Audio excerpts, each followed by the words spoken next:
Assalamualaikum warahmatullahi wabarakatuh. Oke, materi pertama kali dalam mempelajari ilmu kimia di sini adalah penggolongan materi. Materi adalah segala sesuatu yang memiliki massa dan menempati ruang.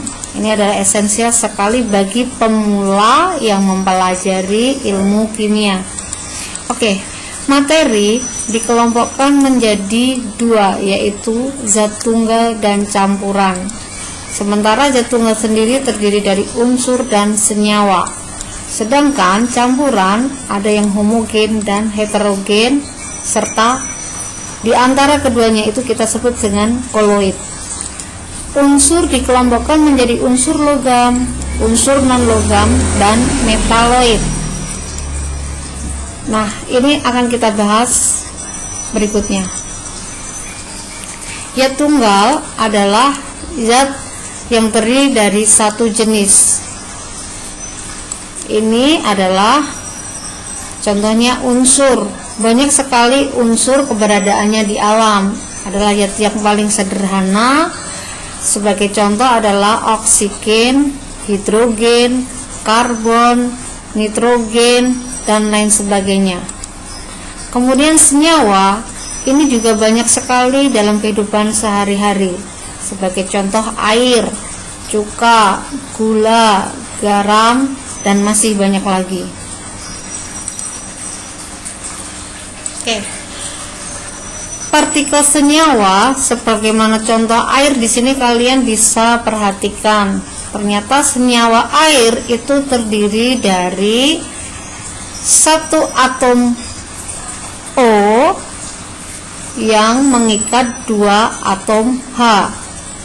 Kemudian kita lihat, ini adalah karbon dioksida. Artinya, satu atom karbon yang mengikat dua atom O. Berikutnya adalah senyawa garam dapur. Nah, pembentukan dari senyawa garam dapur ini nanti secara detail kita bisa bahas juga dalam bab selanjutnya.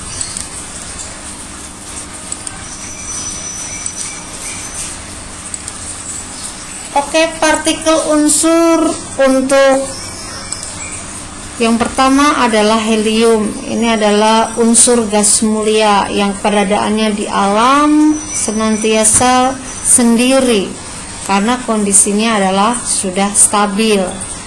Kemudian ada atom-atom logam yang mana keberadaan atomnya adalah sangat rapat sekali. Dan yang ketiga kita bisa lihat ada molekul oksigen dan unsur non-logam lainnya. Nanti secara struktur ataupun secara ikatannya kita juga bisa bahas di bab selanjutnya.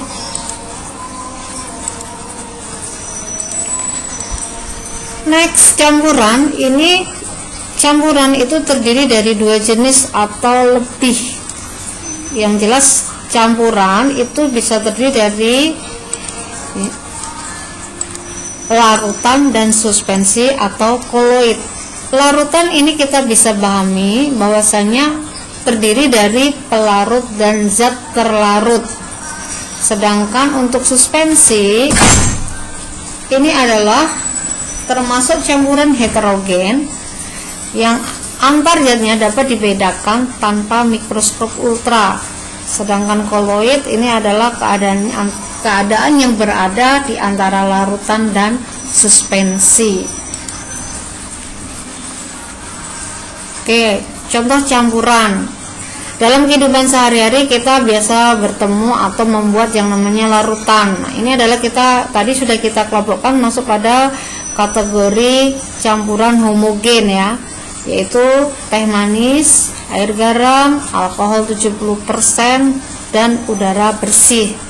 Sedangkan suspensi ini kalau dalam bahasa sehari-hari kita kenal dengan campuran kasar atau heterogen. Ini adalah kita bisa lihat terigu dalam air, pasir dalam air. Nah, ini kita lihat terigu dalam air, kita aduk, kemudian kita diamkan sejenak dan ternyata kita jumpai adanya endapan. Nah, ini adalah indikator utama yang mampu kita baca bahwasanya itu menunjukkan campuran kasar atau suspensi. Sedangkan koloid ini secara kasat mata kita tidak bisa membedakan.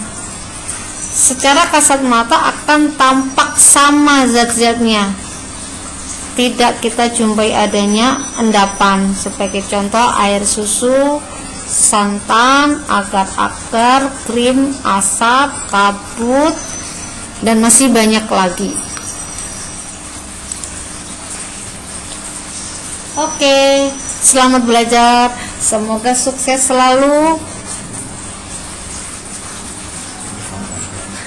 Untuk bab pemisahan campuran, next kita akan bahas